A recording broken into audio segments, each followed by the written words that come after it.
Hello friends, welcome to our channel. கோவக்காய் உடம்புக்கு ரொம்ப நல்லது. நம்ம இதை அடிக்கடி உணவுல சேர்த்துக்கணும். கோவக்காய் வறுவல் ரொம்ப சிம்பிளா ரொம்ப டேஸ்டா எப்படி செய்யுதுன்னு பார்க்கலாம் வாங்க.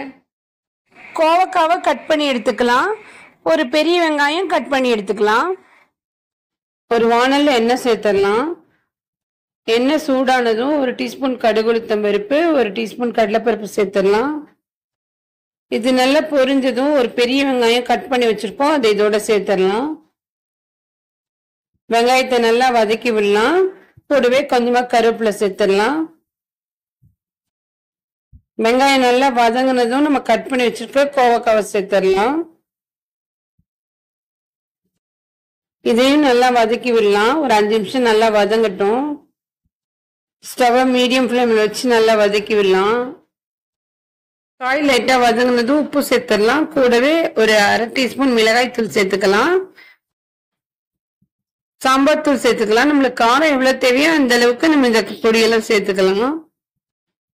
ஒரு டீஸ்பூன் சாம்பார் தூள் சேர்த்துக்கலாம். ஸ்டவ்வை மீடியம் ஃப்ளேம்லயே வச்சு இதை நல்லா வதக்கி விடலாம். கோவக்காய் நல்லா வெந்துடணும். காய் நல்லா வதங்கி சுருண்டு வந்ததும் நம்ம ஆஃப் பண்ணிக்கலாம். டேஸ்டான கோவக்காய் வறுவல் ரெடி ஆயிடுச்சு. நீங்களும் இதே மெத்தட்ல கோவக்காய் வறுவல் ட்ரை பண்ணி பாருங்க ஃப்ரெண்ட்ஸ். நம்ம சேனலை இது வரைக்கும் சப்ஸ்கிரைப் பண்ணாதவங்க சப்ஸ்கிரைப் பண்ணுங்க, லைக் பண்ணுங்க. இந்த வீடியோ உங்களுக்கு பிடிச்சிருந்தா ஷேர் பண்ணுங்க. தேங்க்யூ.